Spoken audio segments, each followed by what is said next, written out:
मुझ में है योग्यता, कर सकता मैं सब कुछ, ना कोई रोक सकता। यीशु की मैं रचना, रचा उसके समान। कहने से थम जाते हैं ये आंधी और तूफान।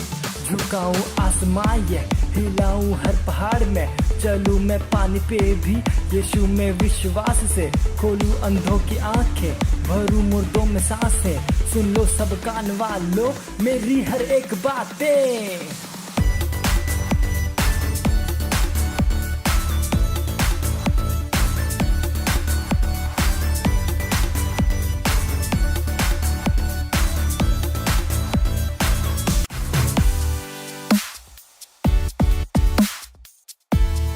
Hallelujah, praise the Lord. आप सबका स्वागत है हमारे इस तूफानी और ज्ञानिक इस प्रोग्राम में। ये समय प्रार्थना का आप सभी अपने स्थान पर खड़े हो सकते हैं और मेरे साथ अन्य भाषा पर प्रार्थना करेंगे। ले ब्रलमान रेलो ब्रलगलीन ब्रलबली ब्रलगमान रेलेगे बोन ब्रलग ली ब्रलममान रेलेगे बोन ब्रलगबली ब्रलगमान रेलेगे बोजा ली ब्रगममान दरलबली ब्रलगमान रेलो ब्रलगमान रेलेगे बोन ब्रलगबा ली जागममान दरलबली ब्रलगमान रेलेगे बोन ब्रलगबा ली जागममान दरलबली ब्रलगमान रेलो ब्रलगमान रेलेगे बोजा धन्यवाद करते परमेश्वर इस समय के लिए, धन्यवाद करते परमेश्वर। हाँ परमेश्वर धन्यवाद करते। इस प्रार्थना को हम प्रभु यीशु मसीह के नाम में मानते हैं, आमीन। Hallelujah, praise the Lord. आज का हमारा पहला प्रेयर पॉइंट है, हम प्रार्थना कर रहे हैं सारे टीनेजर्स के लिए, उनकी सुरक्षा के लिए। वह बुरे और दुष्ट लोगों से बचे हुए हैं। यीशु मसीह के नाम में प्रार्थना कीजिए कि जैसे हम भारत के टीनेजर्स तक पहुंच रहे हैं, वह सब यीशु को अपना प्रभु और स्वामी के रूप में ग्रहण कर रहे हैं। यीशु के नाम में प्रार्थना करेंगे। ली ब्रलमान रेलेगे बोन रलगबा ली जागमान रेलेगे बोन रलबा ली ब्रगममान दरलबा ली ब्रलगमान रेलेगे बोन रलगबा ली ब्रलगमान रेलेगे बोन जा ब्रिगममान दरलबा ली ब्रलमान रेलो ब्रलगमान रेलेगे बोन रलगबा ली जागममान दरलबा ली ब्रलगमान रेलेगे बोन दरलगबा ली ब्रगममान दरलबा ली ब्रलमान दरलो ब्रलगबा ले जमहान रेलेगे बोन रलगबा ली जागममान दरलबा ले ब्रलमान दरलो ब्रलगमान दरलबा ली जेगरेलेगे बोन दरलबा ली ब्रगममान दरलबा ले ब्रलबा सोन दरलगमान दरलेगे बोन दरलगबा ली जागममान दरलबा ली ब्रलगमान रेलेगे बोन दरलगबा रेगे बोन दरलबा ली जागममान दरलबा ली दरलबा ले ब्रलेगे बोजा। हाँ परमेश्वर सारे टीनेजर्स परमेश्वर आपके सुसमाचार ग्रहण कर रहे यीशु मसीह के नाम में। ओ रागमान दरलबा ली ब्रलमान दरलेगे बोन दरलगबा ली जागममान दरलबा ली ब्रमान दरलबा ले ब्रलगमान दरलेगे बोन दरलगबा ली जागममान दरलबा ली जागमान दरलेगे बोन दरलगबा ली ब्रमान दरलो ब्रलगमान दरलेगे जा रीमा ममान दरलबा ले ब्रलगमान दरलो ब्रलगबा ली जान दरलेगे बोजा रीगा ममान दरलबा ली ब्रगमहान दरलेगे बोन दरलगबा। परमेश्वर आपकी बुद्धि परमेश्वर सारे टीनेजर्स के अंदर काम कर यीशु मसीह के नाम में। ओ रमान दरलबा ली जागा ममान दरलेगे बोन दरलबा ली जागा ममान दरलबा ली ब्रगमान दरलेगे बोन दरलगबा ली जागा ममान दरलबा ले ब्रलमान दरलो ब्रलगबा ली जमहान दरलेगे बोन दरलगबा ली ब्रगममान दरलबा ली ब्रलमान दरलेगे बोन दरलगबा ली जमहान दरलबा ली ब्रलगमान दरलेगे बोजा। परमेश्वर भारत के हर एक टीनेजर्स परमेश्वर आपके परमेश्वर सुसमाचार को ग्रहण कर यीशु मसीह के नाम में। ली ब्रमान दरलबा ले जागा महान दरलो ब्रलगमान दरलेगे जा ली ब्रमान दरलो ब्रलगममान दरलबा ली जमान दरलेगे बोन दरलगबा ली ब्रगममान दरलबा ले जमान दरलो ब्रलगममान दरलेगे बोन दरलगबा ली जागममान दरलबा ली जागमान दरलेगे बोन दरलबा ली ब्रलमहान दरलो ब्रलगमान दरलेगे जा। परमेश्वर भारत के सारे टीनेजर्स परमेश्वर सुरक्षित है यीशु मसीह के नाम में। ओ रामहान दरलबा ले ब्रलगमान दरले ब्रलोसान दरलबा ली ब्रगममान दरलबा। धन्यवाद करते परमेश्वर, धन्यवाद करते। अब परमेश्वर इस प्रार्थना को यीशु मसीह के नाम में मानती हूँ, आमीन। Hallelujah, praise the Lord. आज का हमारा दूसरा प्रेयर पॉइंट है, हम प्रार्थना कर रहे हैं हमारे मिशन 1 अरब आत्माओं के लिए। 31 दिसंबर 2021 हम प्रार्थना कर रहे हैं बढ़ते हुए अनुग्रह के लिए। हम प्रार्थना कर रहे हैं कि हमारे पास हमेशा बढ़ती हुई सेवकाई है। हमारे सारे टीनेजर्स प्रभाविक है और हम हर दिन लाखों लोग तक पहुंच रहे हैं यीशु के नाम में। प्रार्थना कीजिए कि परमेश्वर की सामर्थ हमारे साथ भविष्यवाणी के अनुसार कर रहे हैं यीशु के नाम में। आमेन। हालेलुया। हम प्रार्थना करेंगे। लीब्रा लमांद्रे लेके बोम दरालबा लीजा मांद्रे लेके बोसा लीब्रा गमा मांद्रा लबा लीब्रा लमांद्रो लो ब्रा लमांद्रे लेके बोम दरालबा लीजा गमा मांद्रा लबा लीब्रा लमांद्रो लो ब्रा लबा लीजा मांद्रे लेके बोम दरालबा लीब्रा गमा मांद्रा लबा लीजा गमा मांद्रे लेके बोसा लीब्रा गमा मांद्रा लबा लीब्रा लमांद्रे लेके बोम दरालबा लीब्रा लमांद्रे लेके बोम दरालबा लीब्रा गमा मांद्रा लबा लीब्रा लबा सोम मांद्रे लेके बोम दरालबा। हाँ परमेश्वर टीने जिसके साथ परमेश्वर का बढ़ता हुआ अनुग्रह काम कर रहा है यीशु मसीह के नाम में।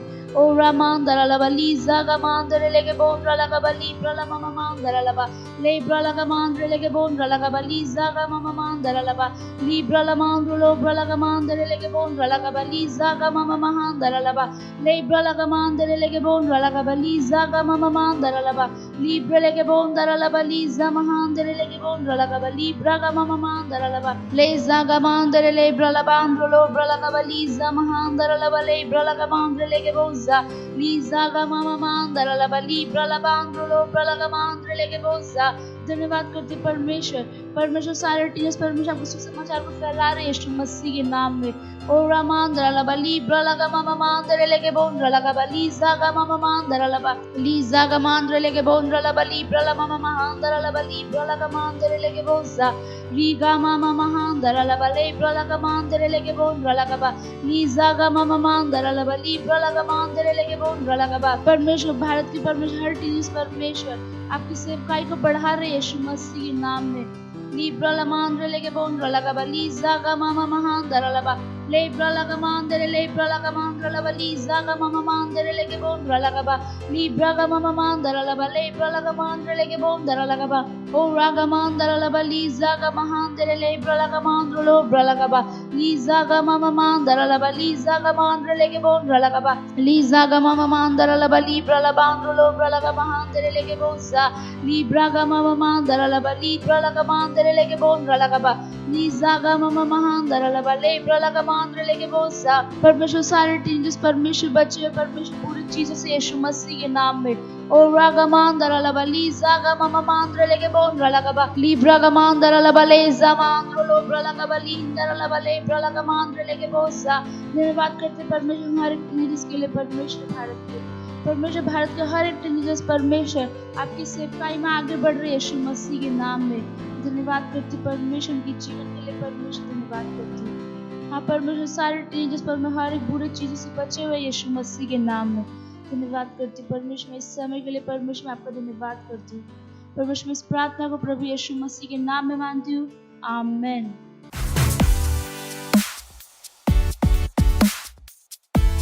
Praise the Lord. हालेलुया। हमारा परमेश्वर के साथ एक रिश्ता है, एक राबता है। अपने हाथों को उठाएंगे और हम उसकी आराधना करेंगे। वो हमारा पिता है और हम उसके बेटे और बेटियां हैं। Praise the Lord. अपने हाथों को लहरा सकते हैं और हमारी जिंदगी खूबसूरत है जिंदगी संग तेरे ऐ मसीह। मकसद है तू मेरा और मंजिल है तू मेरी। सच्चे हो साथ तुम, दिया और बाती हम। जग के अंधेरे को कर देंगे रोशन। राबता राबता राबता तुझसे है राबता। आराधना करता रहूंगा। राबता राबता तुझसे है राबता। आराधना करता रहूंगा। सजदा तेरा सजदा तेरा सजदा तेरा ओ यीशुआ। अपने हाथों उठा के कहिए सजदा तेरा सजदा तेरा सजदा तेरा ओ यीशुआ। वो मार्ग है, वो सत्य है और वो जीवन है। सत्य है तू, जीवन है तू ओ यीशु। मार्ग है तू, सत्य है तू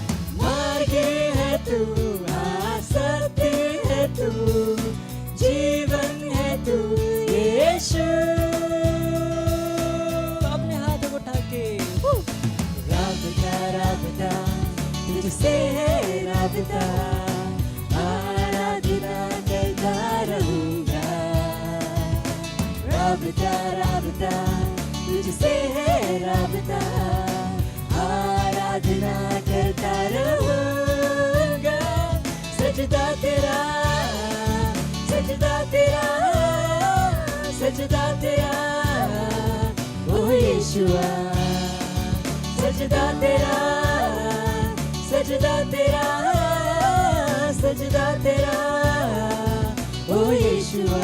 वो मुझ में रहता है, मुझ में है तू, आए पकड़ू, जीवन जल रोटी तू, मुझ में है तू, आए पकड़ू, जीवन जल यीशु,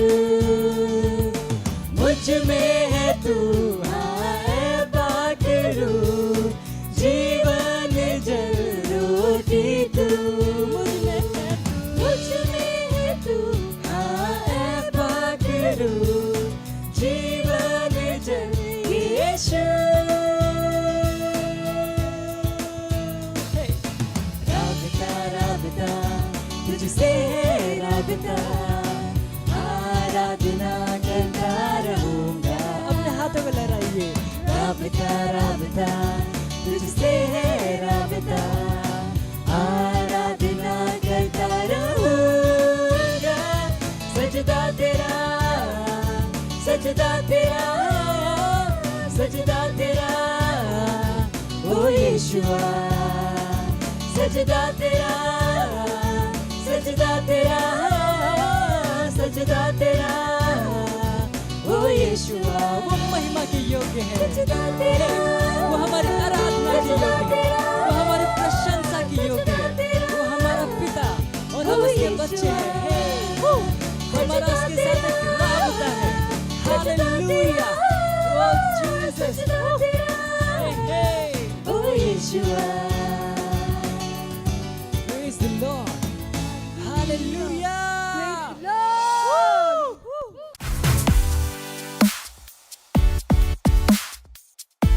hallelujah, praise the Lord. It's your absolute time, reality time. और आज का संदेश है, एक सफलता कैसे बने। एक मानवीय जरूरत को खोजो और इसे पूरा करो। हालेलुया। बाइबल का वचन उत्पत्ति अध्याय 1 उसका 2 से 3 वचन कहता है, पृथ्वी बेडौल और सुनसान पड़ी थी और गहरे जल के ऊपर अंधियारा था तथा परमेश्वर का आत्मा जल के ऊपर मंडराता था। जब परमेश्वर ने कहा उजाला हो तो उजाला हो गया। चलो हम बात करें। एशली को लोगों से बातें करना पसंद था। वह जानती थी कि भविष्य में वह प्रेरक वक्ता और कोचिंग का उद्गम करने वाली है। बातचीत करने में वह बहुत ही आत्मविश्वास से भरी और विवेकशील थी। लोगों के जीवन को सकारात्मक रूप से प्रभावित करने के लिए उसकी इच्छा ने उससे नियमित रूप से प्रार्थना करवाया और परमेश्वर के आत्मा ने उसकी सहायता की कि वह अपने प्रभाव के क्षेत्र में दूसरे युवाओं तक पहुंचे और उनकी सहायता करे। हालेलुया। एशली ने सफलता के मूलभूत सिद्धांतों का अभ्यास किया, एक मानवीय जरूरत को खोजा और इसे पूरा करने के लिए पहुंचना। जब आप सचेत रूप से और नियमित रूप से अपने वातावरण को सुधारने और अपने आसपास के विश्व को बेहतर बनाने के मार्ग खोजते हैं, तब आप एक सफलता बनेंगे। इसलिए हमेशा अपने आप से पूछो, अपने विश्व को सुधारने के लिए मैं क्या कर सकता हूँ। आपका विश्व आपके संपर्क का क्षेत्र है और यदि हम सब हमारे विश्व, हमारे परिसर को बदलने के लिए खुद को कटिबद्ध करते हैं, तो हम आखिरकार विश्व को बदल देंगे। हालेलुया। यह सफल उद्यमी दार्शनिक लोगों की मानसिकता है। वे अपने परिसर को बदलने की खोज में रहते हैं, निचले स्तर को स्वीकार नहीं करते।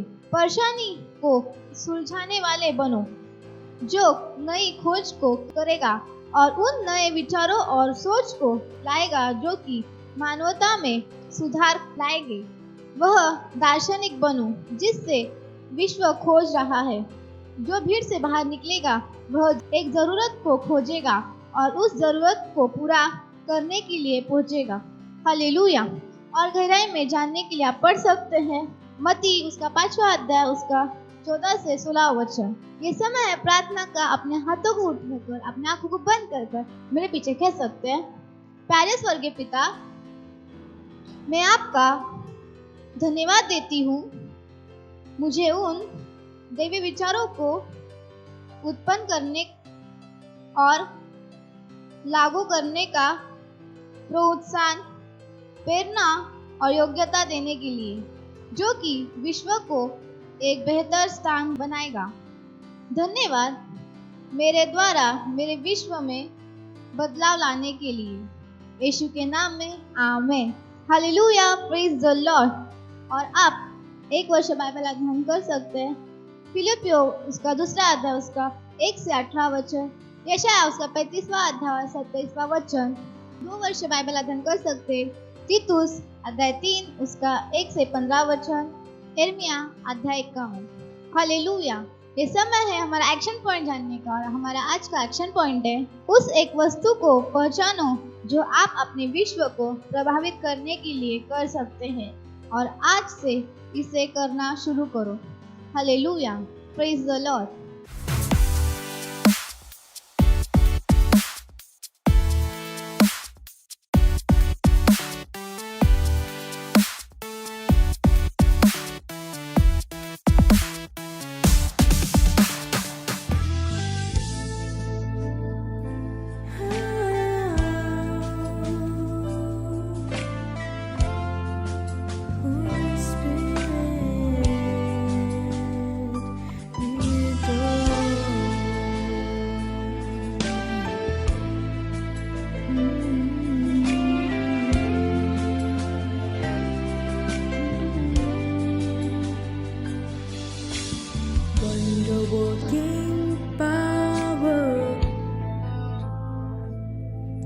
You're the promise of God,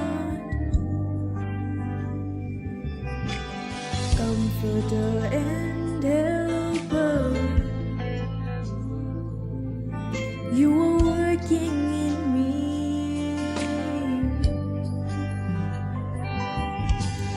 wonder-working power. You're the promise of God. You're the promise of God. Comforter and helper. Comforter and helper. You are working in me. You are working in me. Oh,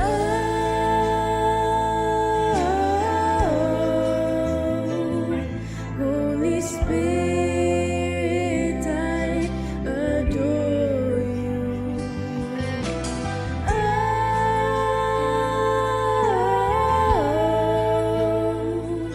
Holy Spirit, I adore you. You filled my heart with wisdom.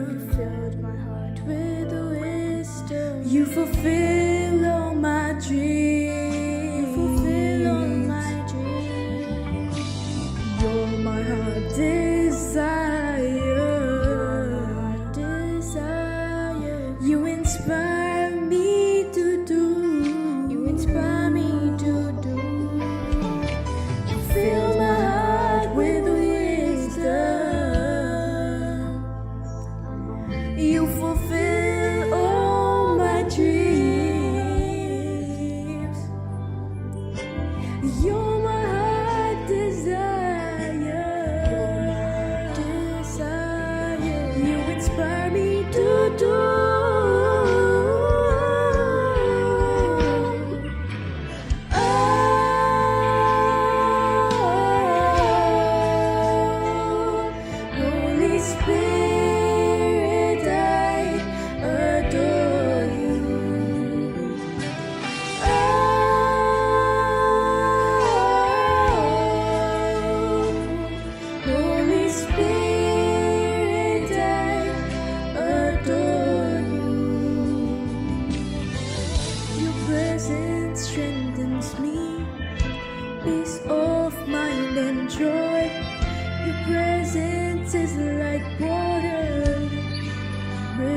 refreshing my life.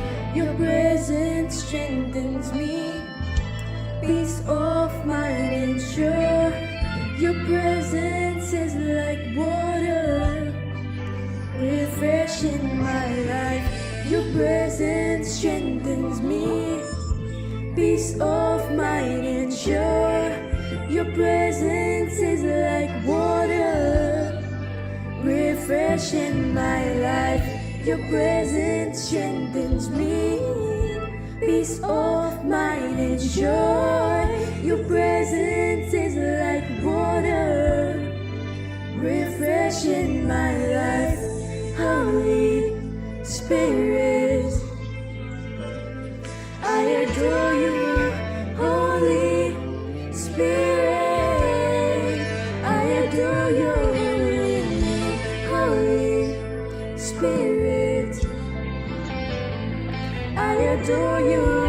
Holy Spirit, I adore your holy name. Holy Spirit, I adore you. Holy Spirit, I adore your holy name.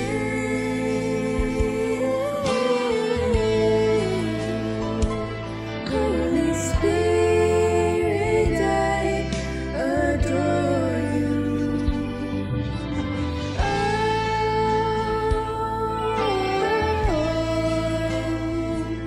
Holy Spirit, I adore you.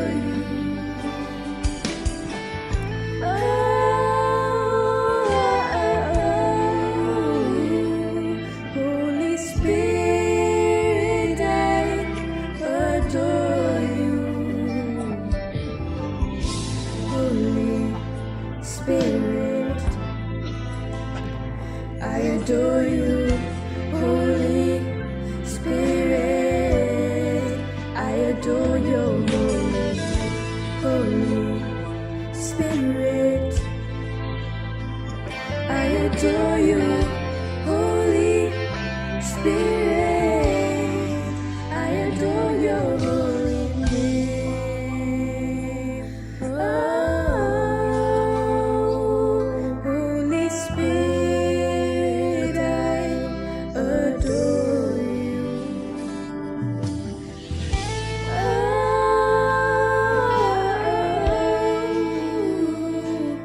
Holy Spirit, I adore you.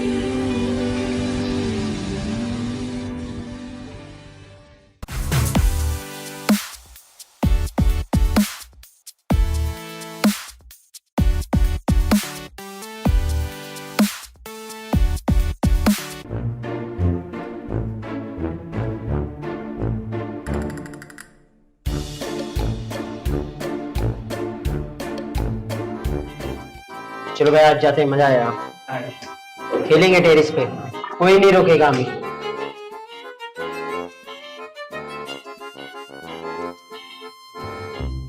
भाई ये Covid क्यों आया पता नहीं। भाई मैं बाहर खेला था, पुलिस वाला आया, बहुत मारा। अरे इसीलिए तो टेरिस है ना हमारा। अभी कोई पुलिस वाला नहीं आएगा यहाँ पर, हमें कुछ खेलेंगे, अभी मजा करेंगे हम लोग।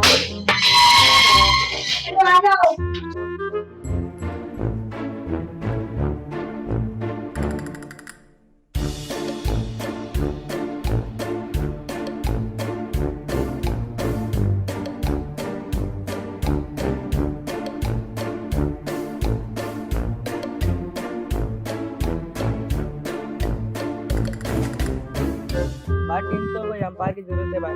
हाँ यार वो तो है बनेगा नहीं भाई। वो एक अंकल दिख रहे, उसको लेंगे क्या?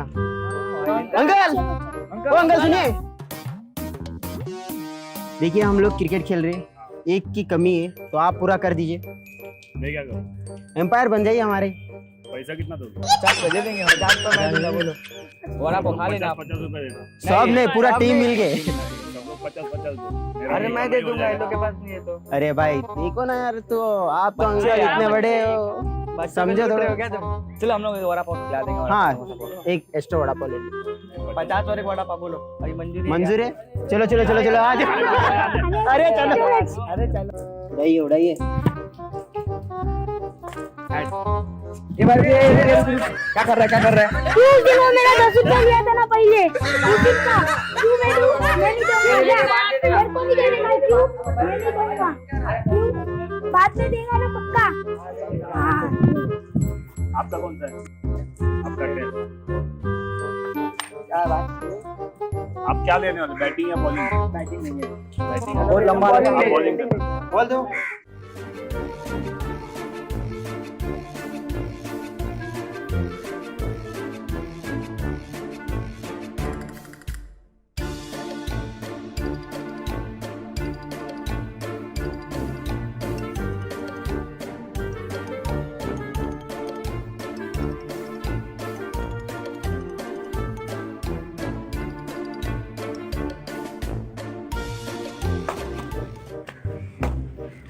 अरे भाई तू तो नहीं छूट रहे। अच्छे से कर कीपिंग, मैं कर रहा हूँ, तू खड़े हो देखिए। मैं कहीं दूंगा, अच्छे से कीपिंग कर, मस्ती मत करा, रुक मेरे को फोकस कर। अभी रुक।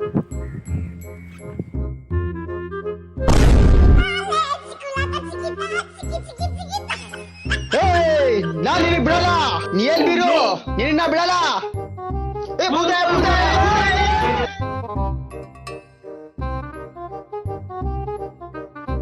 शांत हो जाओ यीशु के नाम में।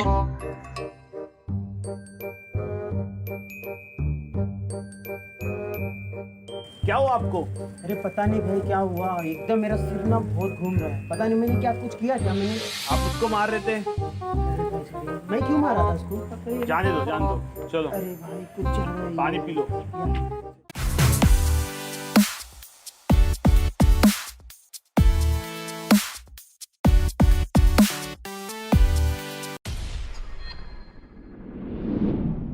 को 2 मिनट में आता हूँ।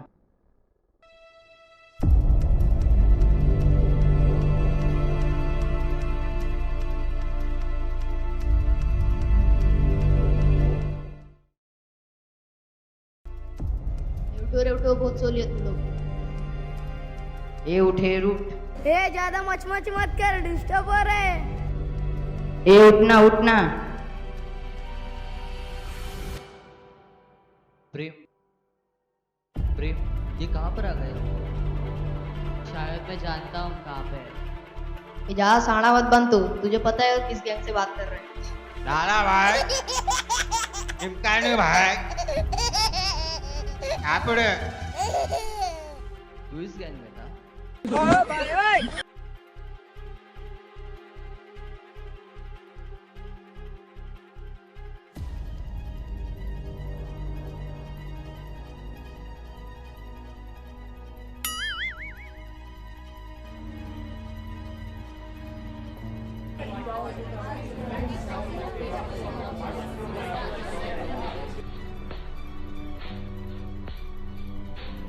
ए सिल्वेस्टर, ज्यादा शाना मत बन। मेरे पार्टनर को लेके तू अपने साइड लगा रहा है, मेरी वाट लगा रहा है, मेरे बिजनेस के वांदे लगा दिया। तू खुश हो रहा है, रुक जाते का भी तेरी वाट कैसा लगाता हूँ देख। देख भाई, जो सही है ना मैं वो कर रहा हूँ, और मैं कुछ गलत नहीं कर रहा हूँ।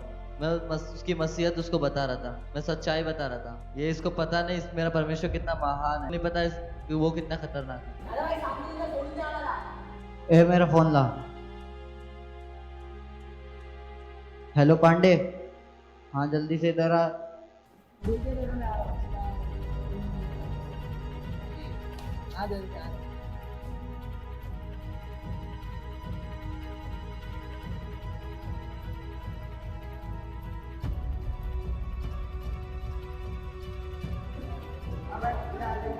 ये बहुत चमचागिरी करता है।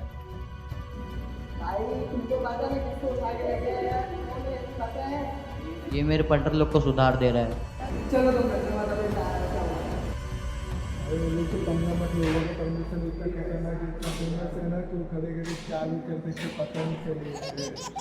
मेरा पैसा खाता और जाके इन लोग की चमचागिरी करता। चल तेरे को ही मानता है। ये बांध रहे इसको, ये बांधो रे बांधो।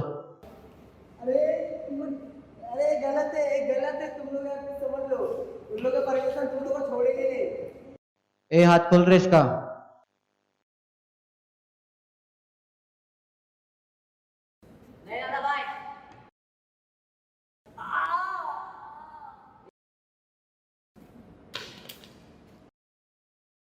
ये ऐसे कैसे हो सकता है? मैंने लाइफ में किसी को चाकू घोंपा और उसको लगा ही नहीं। सच में तेरा परमेश्वर महान है। आज से मैं सुधर गया हूँ।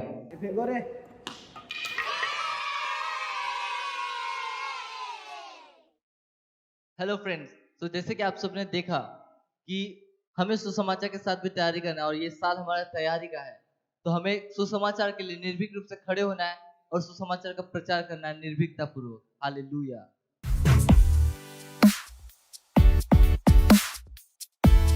हेलो, स्वागत है आपका और आपका प्रेम, आपका प्यार जिस प्रोग्राम को आप दे रहे हैं, लोगों तक लेकर जा रहे हैं। आपके सवाल भर भर के आ रहे हैं और ये हमें बताता है कि आप इस प्रोग्राम को वास्तव में देख रहे हैं और आपको अपने सवालों के जवाब मिल रहे हैं। तो हम आपका शुक्रिया अदा करना चाहते हैं हमारे साथ जुड़े रहने के लिए। पर ध्यान रखिए, आपका रोल सवाल पूछने से कहीं ज़्यादा है। आपका रोल है जो बुद्धि हम आपको दे रहे हैं उसके द्वारा आप जिएं और आप अपने विश्व में भी इस बुद्धि को लेके जाएं। ध्यान रखिए, अगर आप दुनिया को सही नहीं सिखाएंगे तो दुनिया आपको गलत सिखा देगी। बीच का कोई रास्ता नहीं, उसका नियम है। अगर आप दुनिया को नहीं बदलेंगे सही तरीके से, दुनिया आपको गलत तरीके से बदल देगी। तो अगर आप एक टीनेजर हैं, जिस दुनिया में आप जी रहे हैं, मैं उस दुनिया से जी के आ चुका हूँ। मैं टीनेजर नहीं हूँ और मुझे विश्वास है कि ये सारी चीज़ें आपकी हेल्प करेंगी ताकि आप अपने विश्व को बेहतर बना पाओ। ध्यान रखिए, सफलता गाड़ियों में नहीं है, सफलता बैंक बैलेंस में नहीं है। सफलता है कि आप विश्व को विवश कर दो कि वो आपकी तरह सोचे। सफलता है जब आप विश्व को उस इन्वेस्टमेंट के द्वारा बदलो जो आपने अपने आप में किया है। सफलता है कि विश्व को बेहतर बनाना, जैसा आपने उसको पाया था उससे ज़्यादा बेहतर बनाना। ये सब सफलता के मापदंड हैं। क्योंकि बहुत सी बार लोगों के सवाल हो सकते हैं कि सफलता, सच्ची सफलता क्या है। तो मैंने आपको सच्ची सफलता के विषय में भी बता दिया कि सच्ची सफलता किस विषय में है। तो हम अपने सवालों जवाबों का सिलसिला शुरू करने वाले हैं। फिर से मेरे पास सेट पर हैं, लेफ्ट में है अंकुर। स्वागत है आपका। Thank you so much sir. और आज अंकुर बहुत ही अच्छे लग रहे हैं। वैसे तो हमेशा अच्छे लगते हैं पर आज और ज़्यादा ताज़े तरोतीन लग रहे हैं। थैंक यू और यहाँ पर हैं Kevin. Thank you so much sir. और केविन भी बहुत ताज़े लग रहे हैं और हम आपके साथ एक और ताज़ा एपिसोड लेके आए हैं ताज़े सवालों के साथ। तो हम शुरू करेंगे। Okay, thank you sir. आज का हमारा पहला सवाल है, how to take right decision in life.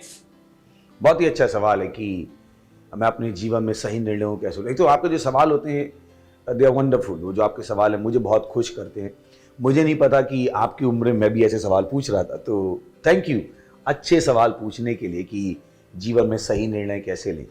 तो जो भी हम निर्णय लेते हैं वो जानकारी पर आधारित होते हैं। तो अगर आपको सही निर्णय लेने हैं तो आपको सही जानकारी लेनी पड़ेगी, क्योंकि हमारे निर्णय जानकारी पर आधारित। जैसे अगर आप हमारा प्रोग्राम देख रहे हैं और कोई आपको बता दे कि एक बुलडोज़र आपके घर के ऊपर चढ़ने आ रहा है, तो आप प्रोग्राम छोड़ के उसको देखने जाओगे, यानी आपने एक निर्णय ले लिया होगा। और वो निर्णय किस पर आधारित है? उस जानकारी पर जो आपके पास आ रही है। तो जब हम सही निर्णय लेने की बात करते हैं तो आपके सबसे बड़ी चीज़ जाती है कि आप सही जानकारी लो। और यही कारण है कि आपको हर जानकारी को चेक करना है जो आपके पास आती है। मत सोचिए जो आपसे कहा जा रहा है टीवी में, मीडिया में, वो सच है। इनफैक्ट आपकी स्कूल की किताबों में भी जो लिखा है वो शायद सच ना हो। तो अपने आप को सही जानकारी की ओर अग्रसर कीजिए। जब आपके पास सही जानकारी होगी आप हमेशा क्या लेंगे? सही निर्णय। मुझे पता है मैं क्या कह रहा हूँ। अगर आपके पास सही जानकारी आता तो आप हमेशा जीवन में क्या लेंगे? सही निर्णय। हमने बहुत सी ऐसी चीज़ों के विषय में बातचीत की है कि कौन सी चीज़ें हैं जो सही नहीं हैं, जो हमें सही बता के परोस दी गई थी। बाद में पता लगा उनकी जो जीवन में कोई ज़रूरत ही नहीं थी। तो अगर आपको सही निर्णय लेना है तो आपके सवाल का जवाब है आपको अपने आप को सही जानकारी देना है। आप क्या देखते हैं, क्या सुनते हैं, इन दोनों चीज़ों को बदलना शुरू कीजिए कि वो सही जानकारी के स्रोत हों, ताकि आप क्या ले पाएँ? सही निर्णय ले पाएँ। Thank you sir. Thank you. ये दोनों थैंक यू बोलते थे। और कुछ बोलने को है क्या? कुछ और अगर बोलना चाहें तो बोल सकते हैं। कहीं हमारे दर्शकों को ये ना लगे कि इनको हमने केवल माइक्रोफोन इसलिए पकड़ा दिया है कि थैंक यू करने का और मैं निरंकुश शासक बन जाऊं। प्लीज़ आप बोल सकते दोनों। तो व्यूअर्स, इन दोनों को मैं मौका दे रहा हूं आपके सामने। ओके, अगला सवाल पूछ सकते हैं। सो हमारा अगला सवाल है, how to deal with any failure in life. Okay, बहुत अच्छा सवाल है। फिर से मैंने कहा ना, आपके जो सवाल होते हैं they are always so inspiring to me ना। इसका सवाल का मैं अपने हिसाब से देना चाहता हूँ। अपने हिसाब से मतलब वो बुद्धि जो मैंने बाइबल से ग्रहण की है। How to deal with failures in life. और मुझे लगता है कि ये सवाल का जो सोर्स है वो ये है कि जीवन में असफलताएं मिलेंगी और जीवन में सफलताएं मिलेंगी। और मुझे लगता है यहाँ पर एक बहुत बड़ी परेशानी है कि जब असफल हो जाओगे तो क्या करोगे। बट एक चीज़ है, अगर आप आर्मी में कभी जाएं, अगर आर्मी की कभी आपकी ट्रेनिंग हो, army does not teach you how to deal with failure. Army आपको नहीं बताती कि असफलता को कैसे हैंडल करना है। आर्मी आपको सिखाती है प्लान नॉट टू फेल, कि प्लानिंग बनाओ कि तुम फेल ही ना हो। उसी को हम क्या कहते हैं, आर्मी ऑपरेशन। पर ये जो सवाल है वो कहां से आया है, सिविलियन पॉइंट ऑफ व्यू से आया है ना, कि सिविलियन को ये सिखाया जाता है कि अगर फेल हो जाओ तो क्या करें। मेरा जवाब होना चाहिए, मेरा जवाब जो इस समय आपके लिए वो plan not to fail in life. अपनी आप योजना बना सकते हो कि आप फेल ही ना हो, सही। क्योंकि जिसको आप फेलियर कह रहे हो, मेरे हिसाब से it is lack of preparation and oversight. जिसको आपने असफलता कहा है वो मेरे हिसाब से तैयारी की कमी और लापरवाही है। जिसको आपने असफलता कहा, मेरे हिसाब से वो असफलता नहीं। तो मुझे नहीं पता असफलता से कैसे डील करना है, मुझे नहीं पता असफलता से कैसे डील करना है, क्योंकि मुझे नहीं लगता मैं असफल हुआ हूं। अगर वो चीज सफल नहीं हुई तो इसका मतलब है मैंने जितनी तैयारी करनी चाहिए थी उतनी नहीं की, मैं असफल नहीं हुआ। तो ये सोचना कि वो जीवन में जब असफल हो जाएंगे तो क्या करना, तो उसकी जगह आप ये सोच सकते हो कि how plan not to fail, plan not to fail in that is bigger thing. ये बेहतर होगा इसके बजाय ये सोचना कि मैं जीवन में जब असफल हो जाऊं तो मैं क्या करूं। तो मेरी एडवाइस आपको है plan not to fail. Planning कीजिए कि फेल ना हो, और उसके लिए आपको क्या करना पड़ेगा, ढंग से तैयारी करनी पड़ेगी, आपको पूरा डिलीजेंस वहां पे दिखाना पड़ेगा। क्योंकि बहुत सी बार लोग कहते हैं मुझे जो कुछ पता था मैंने कर लिया। मैंने कि वास्तव में वास्तव में जो कुछ पता था वो कर लिया नहीं। अगर आप कभी भाभा एटॉमिक सेंटर में जाएंगे, अगर उनका रॉकेट उड़ने में असफल हो जाता है तो वो क्या कहते हैं, अरे ये इस पर हमने ध्यान नहीं दिया था। वो नहीं कहते हम असफल हो गए, वो कहते हैं हमने इस पर ध्यान नहीं था, इस फैक्टर को हमने काउंट नहीं किया था। तो ये मैं आपको बता रहा हूं बड़े लेवल पे, पर छोटे लेवल पे ऐसी बातें होती नहीं है। लोगों को यही सिखा दी जाता है जीवन में असफलता भी है, जीवन में सफलता भी है, पर यही सारे के सारे नियम क्या होते हैं, बदल जाते हैं। Praise the Lord. पायलट को ये सिखाया जाता है कि फेल मत हो, सही है ना। पायलट को सिखाया, आप नहीं चाहते हैं कि एक पायलट को प्लेन उड़ाना ना आता हो, एक ड्राइवर को ट्रेन चलानी ना आती हो, तो हम उनको ट्रेन करते हैं। उनको जब ड्राइविंग लाइसेंस भी दिया जाता है तो उनको अच्छे से प्लेन तैयारी करके दिया जाता है। उनको चढ़ाई पे ले जाते हैं, वहां पे ब्रेक और क्लच के थ्रू देखते हैं कि उन्हें ढंग से चलानी आती भी है या नहीं आती। So they are not telling them कि जब असफल हो जाओ तो क्या करो। तो जीवन में जो हमारी तैयारी है वो क्या होनी चाहिए कि हम असफल ही कैसे ना हो। तो जब आप अच्छे से तैयारी करोगे तो जब आप फेलियर इसको कह रहे हो, वो फेलियर नहीं है, वो क्या है, लैक ऑफ प्रिपरेशन है, लैक ऑफ डिलीजेंस है। आपने पूरा ध्यान नहीं दिया, आपने पूरी तैयारी नहीं की। जैसे कोई एग्जाम में फेल हो गया, उसको पता है वो फेल नहीं हुआ, एक्चुअली उसने तैयारी नहीं की। अगर तैयारी करोगे तो फेल होने का चांस क्या है, जीरो, कोई चांस ही नहीं। तैयारी के बाद फेल होने का कोई चांस नहीं। Praise the Lord. हाँ, वो तैयारी किस लेवल की है वो डिसाइड करेगी, सही है ना। तो ये मेरा जवाब होगा आपके लिए। अगला सवाल है, मैं शादी नहीं करना चाहती पर मेरी मम्मी का कहना है कि हर लड़की को शादी करके जाना ही होता है। मेरे घर में मैं अकेली हूँ जो उनको देखे। मेरी मम्मी को लकवा मारा है तो हमेशा बिस्तर पे पड़ी रहती हैं, इसलिए मैं उसे छोड़ना नहीं चाहती। मैं सही हूँ या गलत, और मैं क्या करूँ? बहुत अच्छा सवाल है ये, बहुत सौ के पास होता है। तो शादी एक व्यक्तिगत निर्णय है। ये आप डिसाइड करते हो कि आपको शादी करनी है या नहीं करनी है। इसके पीछे बाइबल का कोई ऐसा रूल नहीं है कि बहुत से लोग कहते हैं, बाइबल कहती है कि परमेश्वर ने आदम को बनाया और फिर हवा को बनाया, वो सहभागिता के लिए बनाया, क्योंकि उस समय और कोई था ही नहीं। आप ध्यान रखिए, पहले तो जब हम बात करते हैं कि उसने हवा को क्यों बनाया, क्योंकि उस समय पुरुष वास्तव में अकेला था। उस समय दुनिया में दूसरी कोई सृष्टि थी ही नहीं, बाकी लोग जानवर थे, पशु पक्षी थे। तो जब लोग कहते हैं कि ओ परमेश्वर ने मनुष्य को बनाया और फिर महिला को बनाया, पर वो भूल गए कि उस समय सृष्टि में था क्या, अकेला आदम। तो यहां से बहुत से लोगों ने अपनी बुद्धि दिखानी शुरू की है कि नहीं, शादी करनी क्या है, जरूरी है। शादी आपका व्यक्तिगत निर्णय है, व्यक्तिगत निर्णय। जब आपको लगता है आप तैयार हो, क्योंकि शादी के लिए सही कारण होना बहुत ज़रूरी है। अगर आपके पास सही कारण नहीं है तो शादी करके भी वो फ़ायदा नहीं होने वाला है। तो यहाँ पर आप बिल्कुल मुक्त हैं अपना निर्णय लेने के लिए। और जैसे मैंने कहा, मम्मी भी अपना उत्तरदायित्व पूरा करे, तो मम्मी भी गलत नहीं है। मम्मी आपसे इसलिए शायद कह रही हो कि ऐसा ना हो कि उसकी बीमारी की वजह से अगर आप शादी करना भी चाहती हो तो ना करो। तो आप समझिए उनकी स्थिति क्या है, उनकी सोच क्या है कि मेरी बीमारी की वजह से मेरी बच्ची की ज़िंदगी ख़राब ना हो जाए। तो आप भी सही हैं, आपकी मम्मी भी सही है। तो वो जब कह रही है शादी करो तो वो सही है, और जब आप कह रहे हो नहीं करो आप भी सही हो। तो दोनों लोग सही हैं, बस दोनों का अपना देखने का क्या है, नज़रिया है। कुछ कहना चाहते हैं क्या?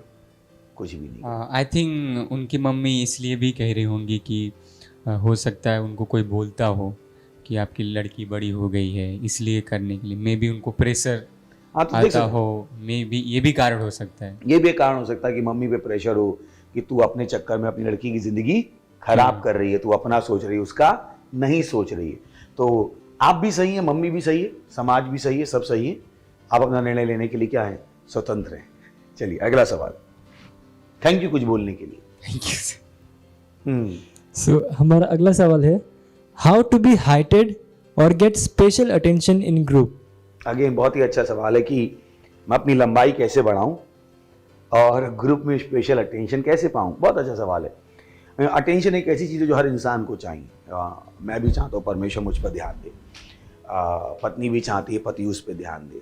तो अटेंशन पाने की इच्छा करना गलत नहीं है। बहुत से लोग कहते हैं why do you want to get attention, that's human nature, वो मानवीय स्वभाव है। परमेश्वर को भी ध्यान चाहिए ना, बाइबल भी कहती है परमेश्वर को हमारा ध्यान चाहिए। तो ध्यान पाना कोई बहुत गलत चीज़ नहीं है कि बहुत सी बार यही सवाल होता है कि तुम आखिर ध्यान पाना ही क्यों चाहते हो। They have attention seeking behaviour, लोग उसको भी नेगेटिव कह देते हैं। मैं कहता हूँ हर आदमी का अटेंशन सीकिंग ही बिहेवियर है। यही कारण है कि हम कपड़े पहनते कि लोग हमें देखें, नहीं तो हम ही देखते रहे अपने आप को। तो attention seeking behaviour is nothing wrong, इसमें कुछ बहुत गलत नहीं है। तो पर अटेंशन किस तरह से आप चाहते हो वो परेशानी हो जाएगी। किसी ने कहा बदनाम हो जाओ, बदनाम तो होंगे पर नाम तो होगा। अब यहाँ पे गलती हो जाती है कि आप किस तरीके से अटेंशन पाने की कोशिश कर, किस काम के लिए अटेंशन पाने की कोशिश कर, ना किस तरीके से और किस काम के लिए। आपका जो अटेंशन पाने का जो उद्देश्य है वो क्या है। उद्देश्य बहुत ज़रूरी है ना। अभी मान लीजिए मैं एक कंपनी में काम कर रहा हूं, तो मैं अपने बॉस की अटेंशन चाहता हूं ताकि मेरा क्या हो जाए, प्रमोशन। तो उसके लिए मैं क्या करूंगा, अच्छे तरीके से काम करूंगा। तो जो आप अटेंशन पाना चाहते हैं वो क्यों पाना चाहते हैं, और इसलिए मैं आपको अटेंशन पाने के पीछे का सही उद्देश्य दिखाता हूं कि अटेंशन पाने का सही उद्देश्य क्या होना चाहिए। क्योंकि आपने जो सवाल पूछा है कि लंबाई कैसे बढ़ जाए, एक्चुअली आप लंबाई बढ़ाने के बारे में नहीं पूछ रहे हो। आपने कहा लंबाई कैसे बढ़ जाए, या क्योंकि शायद वो लंबाई जो आप बढ़ाना चाहते हैं वो भी ग्रुप में अटेंशन पाने के लिए ही आपने जो सवाल जिस तरीके से प्रस्तुत किया है, मैं आपके सवाल के हिसाब से आपको जवाब देना चाहता हूँ। उसमें दिमाग नहीं लगाना चाहिए। आपके सवाल में है कि मैं हाइटेड कैसे हो जाऊँ, या हमारा आपने लिखा यानी जो आपका मेन सवाल है वो अटेंशन के ऊपर है। और जिस ग्रुप में आप शायद हो वहाँ पर सारे आपके दोस्त शायद क्या हैं, लंबे हैं। और यही कारण कि आपको लगता है अगर मैं लंबा हो जाऊंगा तो मेरे पास अटेंशन आ जाएगी। जहाँ तक मुझे हो सकता है परिवार में सब लोग लंबे हैं और आप ही हो जिसकी शायद हाइट थोड़ी सी कम रह गई हो। जाने कि हाइट पीछे कम रहने के बहुत सारे कारण हैं, जेनेटिक कारण हैं, न्यूट्रिशनल कारण हैं, बहुत सारे कारण हैं।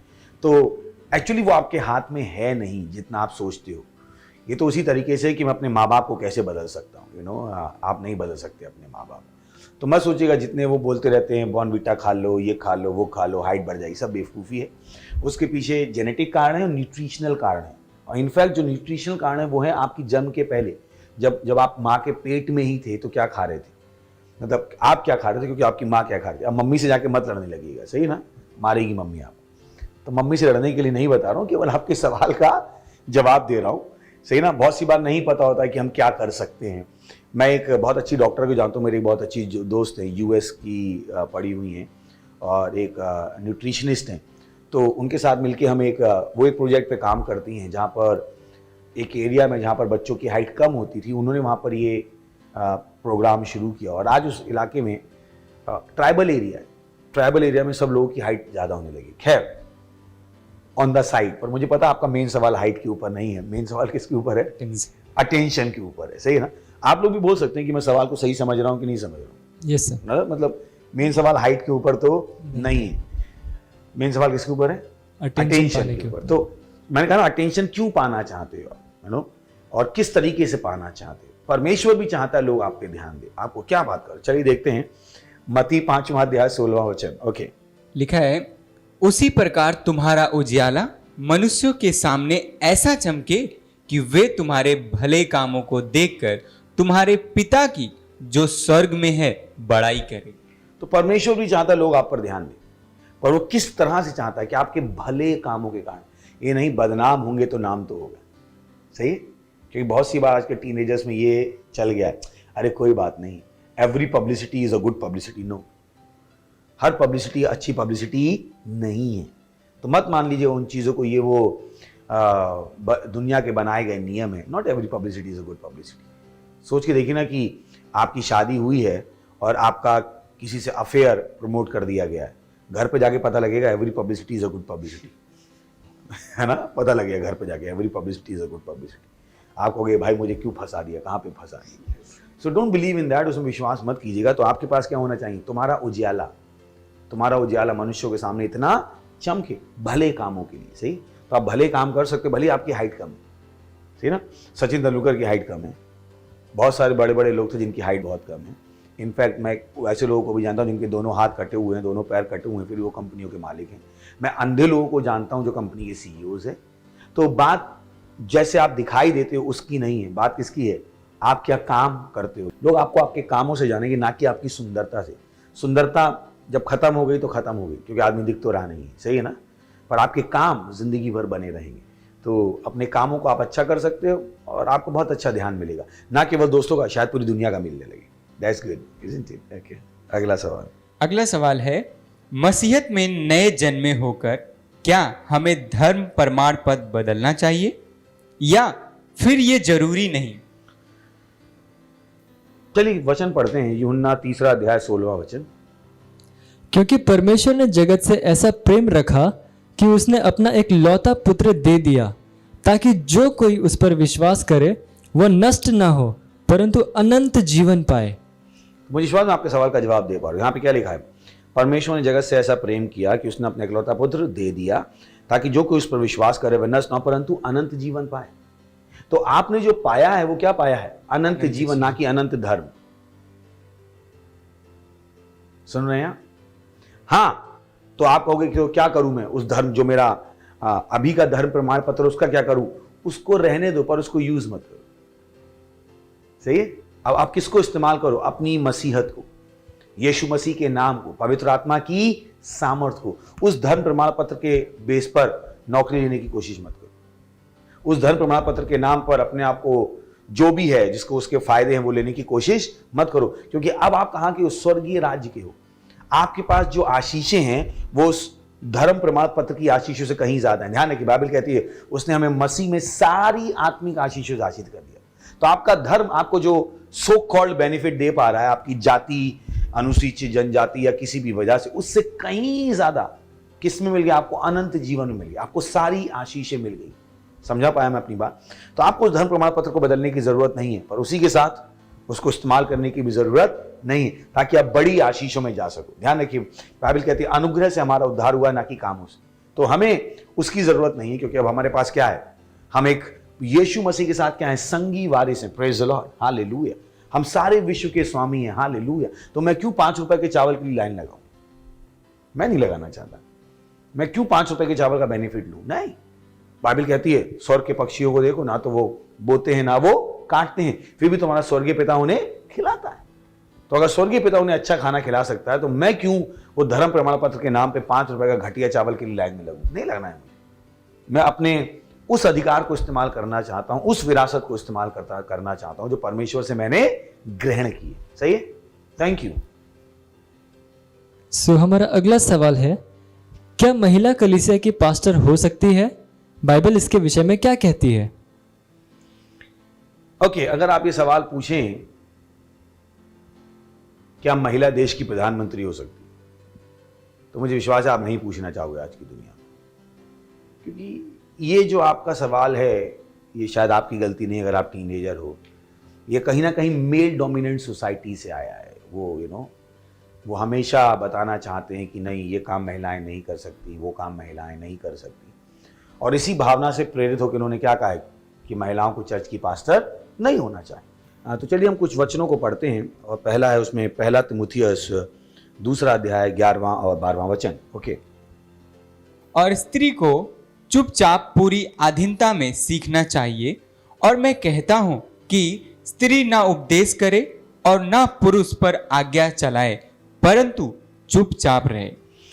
अब अगर ये जो आप वचन पढ़ेंगे इससे भी आपको सही नहीं मिलेगा, आपको यहाँ जो मैं कह रहा हूँ वही तो ये भी लिखा है, पर आप उसमें अगर इंग्लिश में पढ़ेंगे तो आपको वहाँ पे एक डेफिनेट आर्टिकल दिखाई देगा। वहाँ पे लिखा है लेट द वुमेन, और वहाँ पे लिखा है वुमेन सिंगुलर में लिखा है, ना कि प्लूरल में लिखा है। ध्यान दीजिएगा, तो MEN होता तो क्या हो जाता, स्त्रियों हो जाता। तो यहाँ पर जो बात चल रही है वो चल रही है पुरुष और स्त्री के बीच की, यानी पति और पत्नी। तो अगर इसको सही कॉन्टेक्स्ट में पढ़ना है तो ऐसा होना चाहिए कि पत्नी सारी अधीनता में, क्या बदल सकते हैं उस स्त्री शब्द को पत्नी से बदल सकते हैं, और पत्नी को चुपचाप पूरी अधीनता में सीखना चाहिए। अगले में क्या कर सकते हैं, वही पत्नी। और मैं कहता हूं कि पत्नी ना उपदेश करे और ना पुरुष पर आज्ञा, पुरुष की जगह उसको कर दीजिए पति, हाँ, और ना पति पर आज्ञा चलाए, परंतु चुपचाप रहे। तो यहां पर जो बात है पति और पत्नी के बीच में, जो कि हमें पता है कि जैसे मसीह पति का सर है, वैसे ही पत्नी का सर कौन है, पति। इसमें कहीं भी नहीं लिखा है औरतें, जनरलाइज नहीं किया है उसने, सही है। फिर आप कहोगे और क्या सपोर्ट है, आप तो एक ही वचन का सपोर्ट दे रहे हो। फिर बाइबल बताती है, योएल भविष्यवक्ता ने क्या कहा कि मैं अंत के समय में अपना आत्मा सब मनुष्यों पर होने दूंगा, तुम्हारे पुत्र और तुम्हारी पुत्रियां भविष्यवाणी करेंगी। सिंपल। तो मत कहिएगा वो ऐसा नहीं हो सकता, किसने कहा आपसे नहीं हो सकता। दबोरा बाइबल बताती है, दबोरा के बारे में बाइबल बताती है कि वो क्या थी, भविष्यद्वक्ता नहीं थी। फिर आपको पढ़ेंगे, अगर आप पढ़ेंगे प्रिस्किला के बारे में, प्रिस्किला चर्च की पास्टर थी, जाके पढ़िएगा बाइबल में, उसके इतिहास को पढ़िएगा। प्रिस्किला एक पास्टर थी और दबोरा भी क्या थी, भविष्यद्वक्ता नहीं थी। तो परमेश्वर को कोई परेशानी नहीं है, उसने क्या कहा कि जाओ क्या करो, सपन में अपना आत्मा उंडेलूंगा। और ध्यान रखिए, आत्मा के स्तर में ना पुरुष है ना स्त्री है। तो ये तो क्या है, शारीरिक अंतर है कि जो हम देख रहे हैं, जितनी बुलाहट एक पुरुष की है उतनी ही बुलाहट एक आत्मा की भी। परमेश्वर ने कहा हर व्यक्ति जो यीशु मसीह को अपना प्रभु ग्रहण करता है वो क्या है, नया जन्मा है। स्त्री भी उतनी ही नई जन्मी जितना पुरुष। मैं बोलना चाहिए महिला को भी उतनी करनी जितनी पुरुष को। पति और पत्नी के बीच का जो सिस्टम है वो अलग है, पर यह मत कहिएगा महिलाएं चर्च की पास्टर नहीं हो सकती। मैंने आपको बता दी बाइबल क्या कहती है। ओके। अगला सवाल है, can I read other books और जस्ट द बाइबल? वाह, मैंने कहा ना आपके सवाल बहुत ही अच्छे होते हैं। मुझे लगता है वाकई में टीनेजर्स के सवाल हैं। जैसा कि मैं हमेशा इम्प्रेस हूँ कि आप लोग खुद के सवाल लाते हैं। ओके, तो पहली बात तो क्यों हम पुस्तक पढ़ते हैं, ये इंपॉर्टेंट हो जाता है।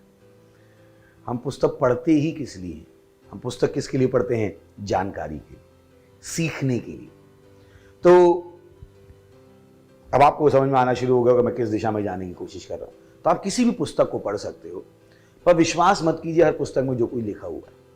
आपके पास बुद्धि होनी पड़ेगी कि ये जो लिखा है वो सही लिखा है या गलत लिखा है। तो आप किसी भी पुस्तक को पढ़ सकते हो, बट उस जो जानकारी आप तक आ रही है उसको मान मत लो जब तक आपने उस जानकारी को बाइबल के साथ कंपेयर नहीं कर लिया। तो बाइबल आप पढ़ो, पहला काम है बाइबल पढ़ो, ताकि बाकी जो पुस्तकें लिखी हैं उनको आप समझ पाओ। काश कि मैं भी यीशु मसीह को जानता जब आपकी उम्र थी। मैंने यीशु मसीह को तब जाना जब मैं 24 साल का था, और तब तो मैं बहुत कुछ पढ़ाई कर चुका था, इंजीनियर था, बहुत कुछ जानता था मैं दुनिया के हिसाब से। और जब मैंने बाइबल पढ़नी शुरू करी तो मुझे पता लगा ओ वो सब कचरा है, क्योंकि 90% से ज़्यादा बातें गलत थी या उनका एम गलत था। उनके पीछे के जो एजेंडाज थे वो बहुत गलत थे, बहुत भीभत्स से। मैं यहाँ पर उनके विषय में बातचीत करना नहीं चाहता हूँ।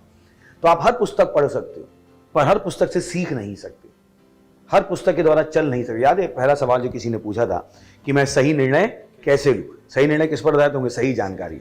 तो यहाँ पर अगर आपने पुस्तक पढ़ ली और गलत जानकारी को सच मान लिया तो आपके निर्णय भी क्या हो जाएंगे? गलत। और निर्णय गलत है तो परिणाम क्या होगा? गलत। तो आप हर पुस्तक पढ़ सकते हो, बट आपको ध्यान देना पड़ेगा कि क्या है उसमें। और हर पुस्तक पढ़ सकते हो भी शायद नहीं होना चाहिए। आप कोई बकवास की पुस्तक नहीं पढ़ सकते, आप अश्लील पुस्तकें उठा के नहीं पढ़ सकते, आप उन पुस्तकों को नहीं पढ़ सकते जो नफरत को फैलाती हैं, क्योंकि वो बीज ही गलत होंगे। तो मत सोचिएगा, तो कुछ बीज को ही आपको नहीं लेना। ये उस तरीके से किसान कह के मैं हर प्रकार का बीज डाल सकता हूं, नहीं। किसान कितनी मेहनत करता है सही बीज को खरीदने। इनफैक्ट आज जो सबसे बड़ी परेशानी वो बीज की है। आप क्या बात कर रहे हो? इंसान के फूड सप्लाई को कंट्रोल करने का तरीका ही इंसान ने सोच लिया है, वो बीज ही नहीं दे रहा है।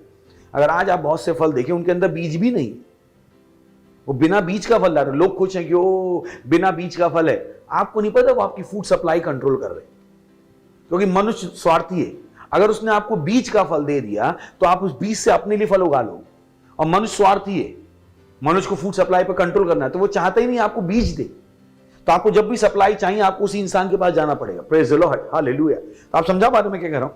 तो जो जानकारी आप पुस्तकों से लेते हो वो मुझे नहीं पता किस उद्देश्य के साथ आई है कि बिना बीज का फल हम पैदा करते हैं, और आपने भी उनके साथ जुड़ गए, बिना बीज का फल पैदा करना शुरू कर दिया, और आपको अपनी डिस्कवरी पे घमंड है। मालूम पड़ा उसी डिस्कवरी से उन्होंने क्या किया, पूरी दुनिया की फूड सप्लाई क्या कर दी, रोक दी। सोच के देखिए। तो बहुत सारी चीजें जो आप करते हो, पढ़ते हो, आपको पता भी नहीं है उनके पीछे जो मनुष्य का जो एम है वो कितना बीभत्स है। तो ध्यान रखिएगा, हर पुस्तक को पढ़िएगा मत, और जो भी पुस्तक आप पढ़े वो रिलेटेड होनी चाहिए ज्ञान को लेने के लिए। पर हर ज्ञान जो आप तक आ रहा है वो उसका एजेंडा आपको पता होना चाहिए, और पवित्र आत्मा आपकी इसमें सहायता करेगी। सो हमारा अगला सवाल है, how can I control my hormones and sexual urges? पहली बात तो हार्मोन्स को आप कंट्रोल नहीं कर सकते। वो तो आपकी बॉडी जैसे जैसे चेंज होती है वैसे वैसे वो होते जाते हैं। पर हाँ, जब हम बात करते हैं हार्मोन्स की, तो कभी कभी कहा जाता है कि जैसे जैसे उम्र बढ़ती है कुछ सेक्सुअल हार्मोन्स होना शुरू हो जाते हैं। वो सही है, पर उसका मतलब ये नहीं है कि उनको आपके ऊपर नियंत्रण ले लेना चाहिए, क्योंकि कभी कभी दुनिया हमें इस तरह से बता देती है कि हम असहाय हो गए। ध्यान है कि मसीह के रूप में हम कभी भी असहाय नहीं, कभी भी असहाय नहीं। बाइबल कहती है प्रेरितों के काम के पहले अध्याय के 8वें वचन में कि जब तुम पवित्र आत्मा को ग्रहण करोगे तब तुम सामर्थ्य पाओगे, तुम सामर्थ्य पाओगे। तो कभी भी एक मसीह के रूप में मत सोचिएगा कि आप इस पाप को करने के लिए बाध्य हो, नहीं। चलिए एक वचन पढ़ते हैं, रोमियो 6 अध्याय और 14वां वचन पढ़ सकते हैं। तब तुम पर पाप की प्रभुता ना होगी। तब तुम पर पाप की प्रभुता ना होगी। कब? जब आपने क्या पा लिया, नया जीवन। और यही कारण कि नया जन्म होना बहुत जरूरी है। जब तक आपके पास नया जन्म जीवन नहीं, तब तक आप विश्व के कारकों के अधीन हो। जैसे कि बहुत से लोग हैं कि मैं सेक्सुअल अर्ज के अधीन हूं, मैं इस चीज को अपने को रोक नहीं पाता हूं, मैं अपने आप को कंट्रोल नहीं कर पाता हूं। ये सब क्या है? शैतान के झूठ हैं। मसीह के लिए, दुनिया के लिए सच हो सकते हैं, सही है। पर आपको दुनिया में भी पता है बहुत सारे लोग हैं जिन्होंने अपने ऊपर संयम किया है। अगर हम भारतीय संस्कृति की बात करें तो बहुत सारे ब्रह्मचारी लोग हैं जिन्होंने अपने पर कंट्रोल किया। उनको सिखाया जाता है कि अपनी इस भावना पर कंट्रोल कैसे करने का, जबकि वो नए जन्मे भी नहीं। तो आप नए जन्म होकर मत कहिएगा कि आप नहीं कर सकते।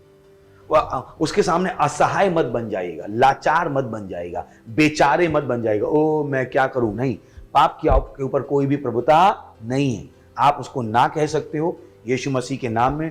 उसको आप कह सकते हो कि मेरे पास पाप के ऊपर क्या है? अधिकार है। पाप की मेरे जीवन में कोई प्रभुता नहीं है। मैं अपने आप को पाप के लिए देना क्या करता हूं? मना करता हूं। Praise the Lord. और सिंपल, आप बिना पाप का जीवन जी सकते।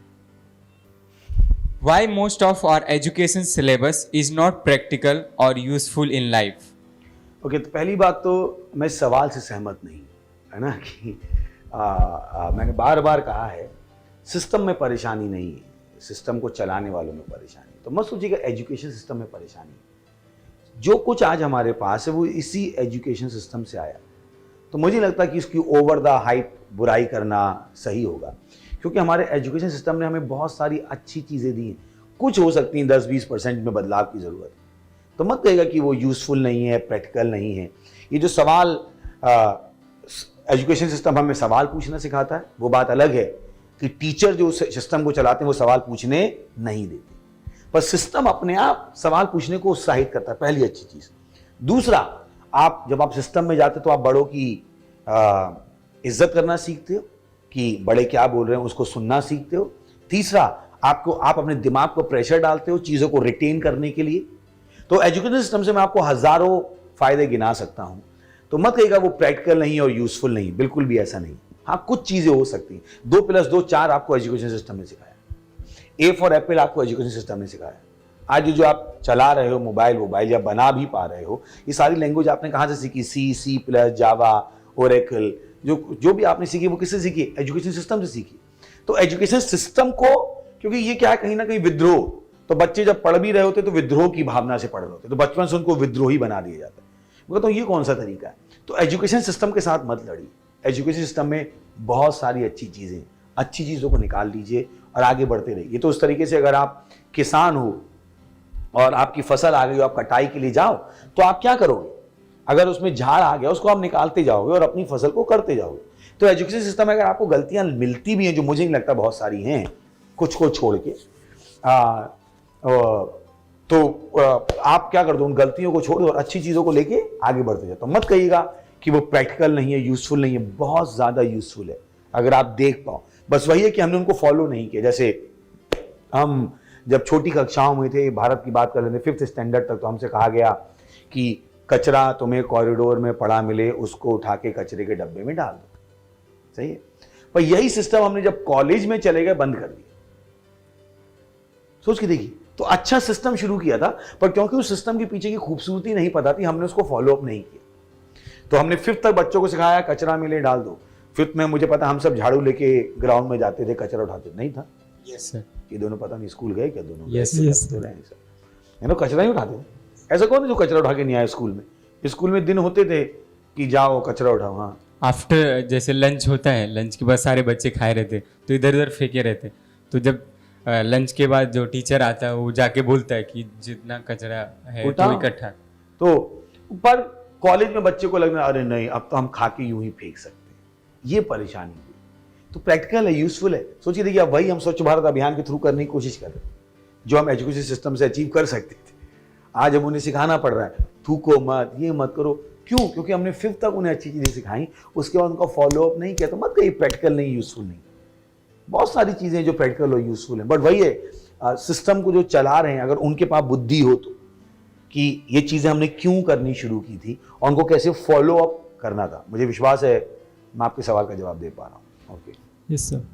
सर यहाँ पे मैं कुछ कहना चाहूँगा कि एग्जैक्टली सही कह रहे हैं, क्योंकि जब मैं 4th स्टैंडर्ड में था तो मुझे भी इसी तरीके से जब हमें सिखाया गया था क्लास में, तो हम लोग सारे स्टूडेंट्स मिलके पूरे क्लास को साफ़ करते थे। टीचर्स के आने के पहले बोर्ड साफ़ किया करते थे। और वहाँ से एक चीज़ मेरे अंदर आज भी है कि वही एजुकेशन सिस्टम से कि आज भी हम बाहर कुछ कूड़ा नहीं फेंकते।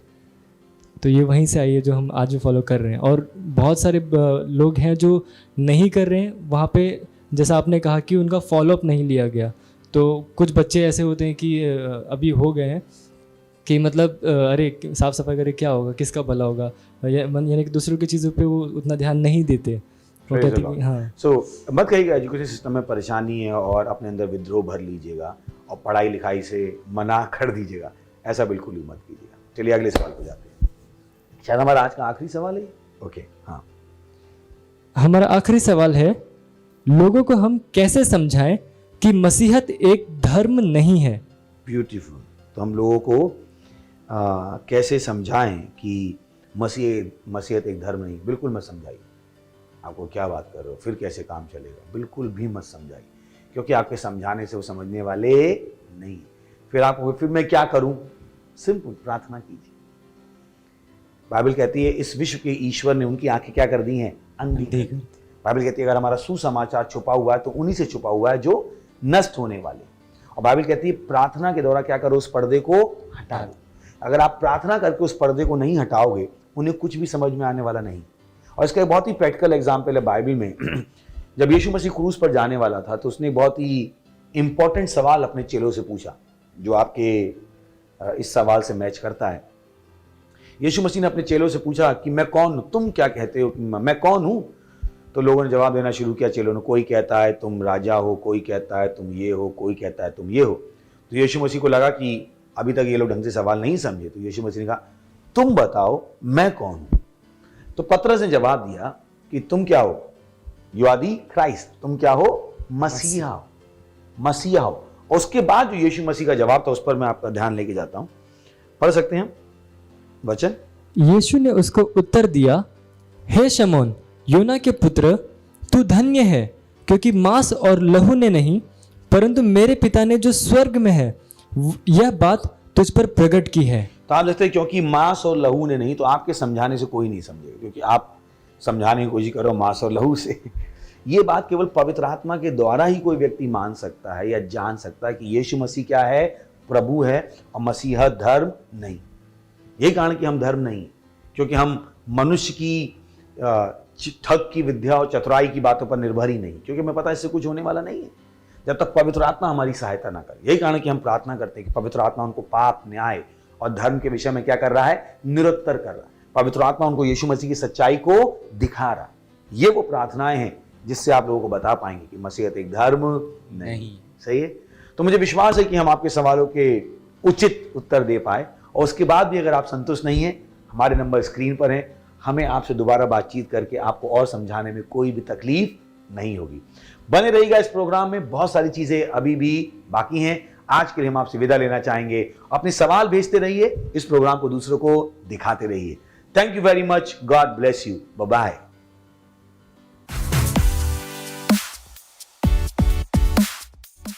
हेलो दोस्तों, स्वागत है आपका इस महत्वपूर्ण सेगमेंट पे। हमारे तूफानी और ज्ञानी दोस्तों का हम स्वागत करते हैं। ध्यान है कि तूफानी होना बहुत अच्छी बात है, पर तूफानी के साथ ज्ञानी होना भी बहुत बड़ी बात है। और ज्ञान आपके पास तब तक नहीं आता है जब तक यीशु मसीह आपके पास नहीं आता है। तो आप जो भी हो, आपके अंदर जो टैलेंट है, उसके बाद अगर आप स्वर्ग न जाओ तो उस टैलेंट का कोई फायदा नहीं है। ये आपके पास मौका है कि आप स्वर्ग जा सकते हैं, और स्वर्ग जाने के लिए ज़्यादा कुछ करने की ज़रूरत नहीं है, केवल यीशु मसीह को अपने प्रभु और उद्धारकर्ता के रूप में ग्रहण करने की ज़रूरत है। तो आइए मेरे साथ ये प्रार्थना कीजिएगा, अपनी आंखों को बंद कीजिएगा और इस प्रार्थना को अपने मुंह से बोलिएगा, अपने दिल में विश्वास करके, और आप स्वर्ग के अपने रास्ते पर होंगे। प्रार्थना करेंगे, मेरे पीछे बोलिएगा। हे प्यारे पिता, मैं विश्वास करता हूं यीशु मसीह में, जीवित परमेश्वर के जीवित पुत्र में। मैं विश्वास करता हूं कि वो क्रूस पर मरा मुझे बचाने के लिए, और परमेश्वर ने उसे तीसरे दिन मरे हुए में से जिंदा किया, और वो सदा के लिए जीवित है। आज मैं बुलाता हूं यीशु मसीह को मेरे जीवन में मेरा प्रभु होने के लिए, मेरा स्वामी होने के लिए। मैं अपने मुंह से घोषणा करता हूं कि यीशु मसीह जीवित परमेश्वर का जीवित पुत्र मेरा प्रभु है, मेरा स्वामी है। मैं बच गया हूं।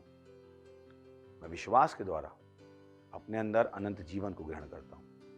आज से, अभी से मेरे अंदर मसीह का दिमाग है, मसीह मेरी बुद्धि बन गया है। धन्यवाद प्रभु मुझे बचाने के लिए, यीशु मसीह के नाम में, आमीन। Praise the Lord. अगर आपने ये प्रार्थना की तो मैं आपको बताना चाहता हूँ, परमेश्वर ने आपकी प्रार्थना सुनी है और अब आप स्वर्ग के नागरिक हैं। ग्लोरी, बधाई हो आपको। हमारी डिटेल्स स्क्रीन पर है। हम आपसे सुनना चाहेंगे, आपकी सहायता करना चाहेंगे, ताकि आप इस स्वर्ग के जीवन को जीना सीख सके। Praise the Lord, hallelujah. मैं आपके लिए प्रार्थना करूंगा। इससे पहले हम बाकी सेगमेंट में जाएं, प्रभु प्रार्थना करता हूं हर उस व्यक्ति के लिए, टीनेजर के लिए, यूथ के लिए, माँ बाप के लिए, जिन्होंने अभी अभी यीशु मसीह को अपने प्रभु के रूप में ग्रहण किया। मैं प्रार्थना करता हूं कि यीशु मसीह का नाम उनके ऊपर सदा के लिए बना रहेगा। शैतान का इनके ऊपर कोई दावा या कब्जा नहीं। हाँ प्रभु, मैंने आशीष देता हूँ आपकी बुद्धि के द्वारा, आपकी आशा के द्वारा, आपके विश्वास के द्वारा, आपके प्रेम के द्वारा और आपके आत्मा के द्वारा, यीशु मसीह के नाम में, आमीन। Thank you very much, God bless you.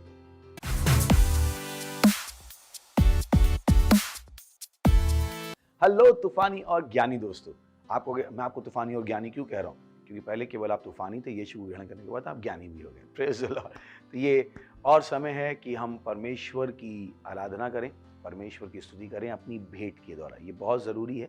बहुतों को नहीं पता होता, उन्हें लगता है कि वो बहुत छोटे हैं, परमेश्वर की आराधना कैसे कर सकते हैं। नहीं, 10 साल का बच्चा भी अपने आप को बच्चा कहलाना पसंद नहीं करता है। तो आप तो टीनेजर हैं, तो मुझे विश्वास है कि आपको ये समझ में आएगा कि परमेश्वर की आराधना करने का एक ही तरीका है, जब आप उसको अपनी भेंट देते हैं।